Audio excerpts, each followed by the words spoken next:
7 metre ऊंचे भवन के शिखर से टावर के शिखर का उन्नयन कोण 7 है और इसके जो बॉटम है उसका उन्नयन कोण है 45। तो टावर की ऊंचाई बतानी है 7 मीटर ऊंचे शिखर से। तो यहाँ पे 19वां क्वेश्चन। तो यहाँ पे 7 मीटर ऊंचा कोई भवन है तो यहाँ पे 7 मीटर होता तो जमीन पे ही है और ये बड़ा सा एक टावर है और जब ये टावर की तरफ देखता है ऐसे उन्नयन कोण, तब उन्नयन कोण कितने का बनता है अपने पास, ये वाला बनता है 60 का। और जब ये इसका बॉटम को देखता है तब अवनमन कोण कितने का बनता है 45 का। अगर यहाँ पे 45 बना तो यहाँ पे भी 45 बनेगा। और आप ये वाला मान लो x तो ये भी ऑटोमेटिक, अगर ये x हुआ तो ये भी कितना x।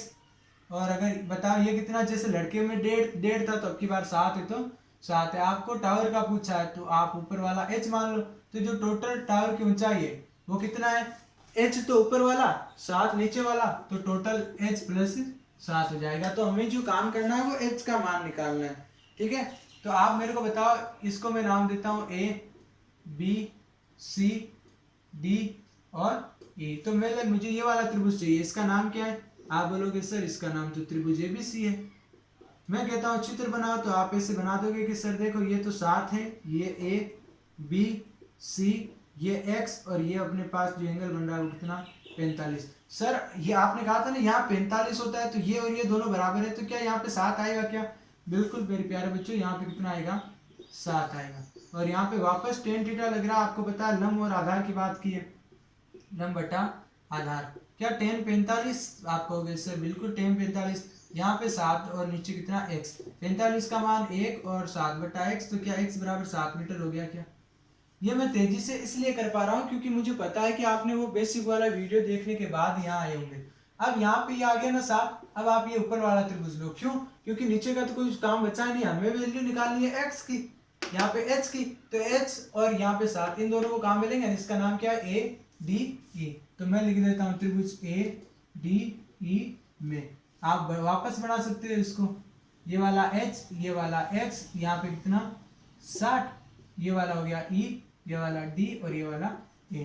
क्या वापस यहाँ पे कोण अब की बार d 90 है क्या, जो L शेप में बनता है ना L वो हमेशा 90 डिग्री का होता है।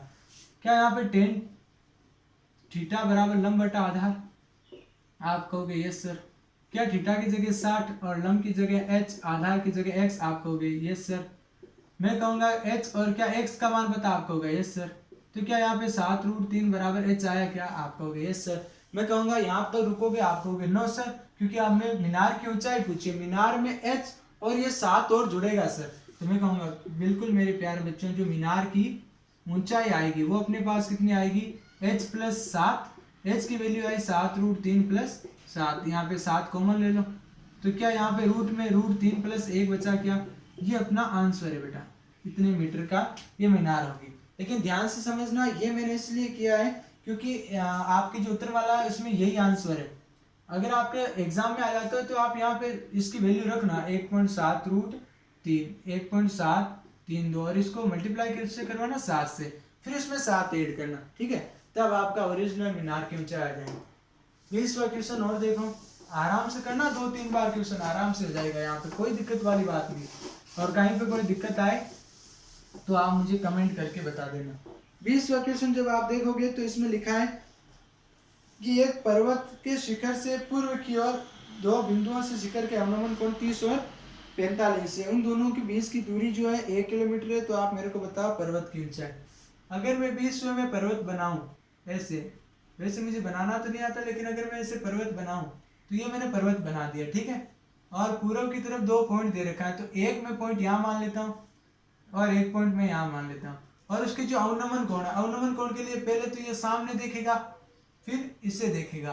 और आप अच्छी तरीके से जानते हो मेरे प्यारे बच्चों कि जब भी, अब मैं इस लाइन को मिटा देता हूँ, ठीक है, ये पर्वत की ढलान वाली लाइन थी, कि जो एंगल बनता है ना अपना वो, अब यहाँ पे ये तो जमीन है पूरी, है ना, जमीन पर ही होता है पर्वत ये से, तो जो एंगल बनता है जो पहाड़ के करीब होता है वो तो बड़ा बनता है और जो दूर है वो छोटा बनता है। तो यहाँ पे बन रहा है 30, है ना, तो ये 30 वाला जो एंगल बनेगा वो यहाँ पे बनेगा 30, और जो 45 वाला एंगल है वो वाला बनेगा यहाँ पे, ये वाला है ना, जो पहाड़ के पास में रहता है वो हमेशा 45 का बनता है। और ये पूछा पहाड़ की ऊंचाई, तो पहाड़ यहाँ से लगाकर जमीन से इतना ही तो ऊंचा है ना, तो आपको ऐसा त्रिभुज बनेगा। तो मैं अगर आपको चित्र ढंग से बनाऊं तो ये त्रिभुज बिल्कुल उसके जैसा ही बनेगा। आप पहाड़ को मान लेना एक मीनार के टाइप, और एक पॉइंट यहाँ पे जिसका अवनमन कोण बन रहा है, तो ये पास वाला है तो यहाँ पे 45 का बनेगा,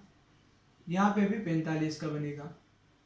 और जो दूर वाला है वो अपने पास छोटा बनेगा 30, और यहाँ पे भी कितना 30। अब इन दोनों के बीच में जो गैप दे रखा है वो कितना है 1 किलोमीटर। और आपको बताया है, आपको पूछा है कि पहाड़ की ऊंचाई बताओ, मैं इसको नाम देता हूँ A B C और D। आप अच्छी तरीके से जानते हो, आपको ये वाला त्रिभुज सबसे पहले लेना है। ये H है यहाँ 45, तो ये भी कितना आएगा H, लेकिन आपको करके बताना पड़ेगा। त्रिभुज A B C में यहाँ समझ में नहीं आता वहां बोल देना, ठीक है ना। ये ऐसे क्वेश्चन है जो बच्चे आसानी से कर सकते हैं बेसिक चीज से। ये ए वाले B C, यहाँ पे X, यहाँ पे H और यहाँ पे 45 डिग्री। यहाँ पे वापस tan 45 डायरेक्ट लिख दूं क्या, यहाँ पे H अपॉन में X आप जानते हो क्यों आया, यहाँ पे H अपॉन में X, तो क्या X बराबर ये आया क्या, इसको इक्वेशन नंबर 1 मान लेना। दूसरी जो चीज आती है, अब भूल जाओ कि ये वाली कोई लाइन है क्या, अब इसे भूल जाओ। अब आपको जो त्रिभुज दिख रहा है वो लो, त्रिभुज ए बी डी में। अब इसमें आपको ध्यान से जो समझना, x तो ये 1 किलोमीटर ये, तो जो पूरी ये होगी x प्लस 1 किलोमीटर आएगा। यहाँ पे tan थीटा बराबर आएगा लंब बटा आधार। क्या यहाँ पे tan थीटा की जगह 30 लिख दूं क्या, हाँ या ना बोलते रहा करो। लंब h है और आधार कितना है अपने पास x प्लस 1 किलोमीटर। ध्यान रखना 1 किलोमीटर है, इसकी वैल्यू मैं बाद में लिखूंगा। तो यहाँ पे जो आंसर आएगा वो भी अपना किलोमीटर में ही आएगा। ये हो गया 1/√3 और h अपॉन में x प्लस 1। इसको 3 से गुणा कराओ तो ये यहाँ पे आ जाएगा x प्लस 1, नीचे कितना √3, और ये वाला अपने पास हो गया h। तो आप मेरे को बताओ क्या आप इस x की जगह h लिख सकते हो क्या, आप कहोगे सर बिल्कुल हम लिख सकते हैं। यहाँ पे h की जगह आप क्या लिख लो, x की जगह h, और ये जो √3 है ये 3 से गुणा होकर इसके पास में चला जाएगा। यहाँ पे बचा 1 बराबर √3h प्लस माइनस का कितना हो गया h।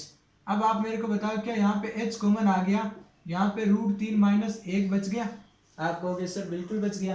तो यहाँ पे मैं इसकी वैल्यू रख दूं, कितनी होती है √3 की 1.732, और क्या मैं इसमें से अगर ये घटाऊं तो क्या ये 0.732 बचेगा, आप कहोगे सर बिल्कुल बचेगा। और ये यहाँ से उठकर कहाँ आ जाएगा, इसके भाग में 0.732, और ये वैल्यू किसकी आई अपने पास h।